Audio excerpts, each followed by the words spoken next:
दोस्तों, आज की कहानी है बहू अभी तुम्हारी डिलीवरी में वक्त है।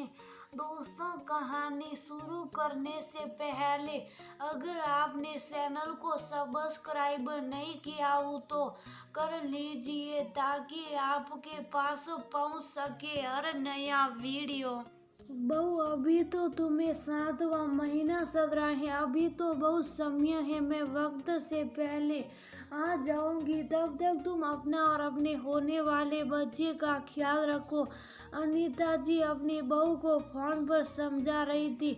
मम्मी जी वैसे तो सब ठीक है, आजकल सुयश का ऑफिस का काम बहुत बढ़ गया है ना चाहते हुए भी इनको बाहर भी जाना पड़ता है, कभी 2 दिन के लिए तो कभी 3 दिन के लिए। आज भी सुयश 2 दिन के लिए बाहर जा रहे हैं। मुझे बहुत घबराहट हो रही है, पीछे मेरी तबीयत खराब हो गई तो इसलिए आपसे कह रही थी कि आप जल्दी आ जाओ। सुशी ने अपनी घबराहट बताई। बहू तुम ज्यादा सोचो मत, अपनी सोच को पॉजिटिव रखो।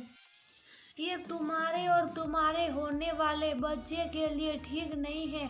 मैं जल्दी ही आने की कोशिश करती हूँ। सुयश की नौकरी दूसरे शहर में होने के कारण वो और सुशी घर से दूर अलग रहते हैं। सुशी प्रेग्नेंट है और उसका 7वां महीना चल रहा है। सुयश ऑफिस के काम से बाहर चला जाता है तो वो अकेली रह जाती है। जैसे जैसे डिलीवरी का वक्त नजदीक आ रहा है उसकी घबराहट बढ़नी शुरू हो गई है, इसलिए उसने अपनी सास से पहले ही आने के लिए कहा। दरअसल सुशी जब यह शिफ्ट हुई तो उसे कोई काम वाली नहीं मिली थी, लेकिन अपनी परेशानी को देखते हुए उसने एक सफाई कर्मचारी से बात की और वह बुजुर्ग महिला सुशी की हालत देख उसके घर काम करने को राजी हो गई। अनीता जी को गंगा का घर में काम करना पसंद नहीं था, इसलिए वो वहाँ नहीं आती थी। अब उन्होंने सुयश से दूसरी काम वाली के लिए कहा।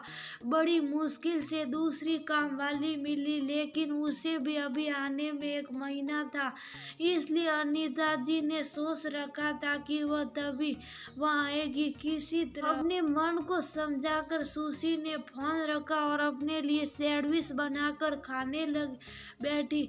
शाम को अचानक सुशी के पेट में दर्द उठना शुरू हो गया। सुशी के समझ नहीं एक रहा था कि वह क्या करे, तभी गंगा घर पर काम करने आ गई। उसने सुशी की हालत देखी। अरे बिटिया क्या हुआ तुम्हें? ताई बहुत दर्द हो रहा है, मुझे चक्कर आ रहे हैं। गंगा अनुभवी थी, वह समझ गई कि सुशी का प्रसव का वक्त आ गया है। वह जल्दी से ऑटो बुलाकर लाई और सुशी को लेकर हॉस्पिटल पहुंची। वहां डॉक्टर से मिलकर सुशी को एडमिट कराया और सुयश को फोन कर दिया।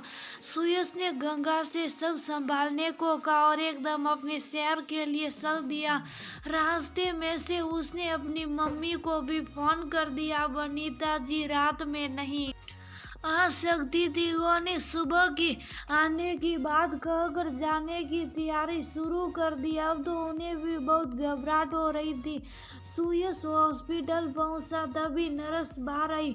बधाई हो बेटियां आई हैं। सुयश ने नर्स को धन्यवाद दिया, फिर गंगा को धन्यवाद दिया कि उनकी वजह से ही आज उसकी पत्नी और बच्ची ठीक है, वरना ना जाने क्या हो जाता।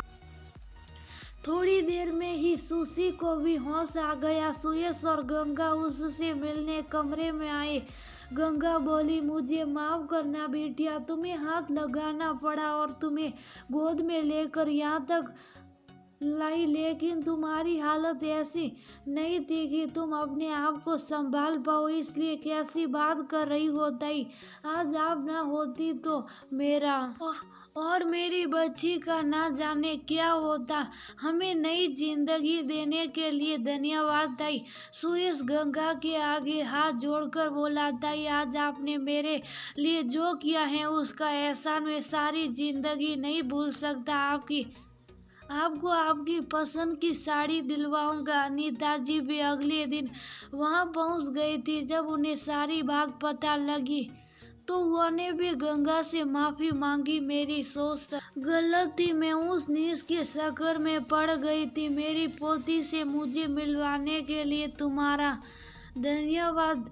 तुमने एक माँ से बढ़कर किया है। तुम्हारे अलावा मैं अपनी बहू और पोती के लिए किसी और पर भरोसा नहीं कर सकती। सुयश और सुशी भी मुस्कुरा रहे थे कि उनकी माँ के मन में से सारे मैल धुल गए थे। सुशी बच्ची को अपनी गोद में खिला रही थी और सुयश तो बहुत खुश था पापा बनकर।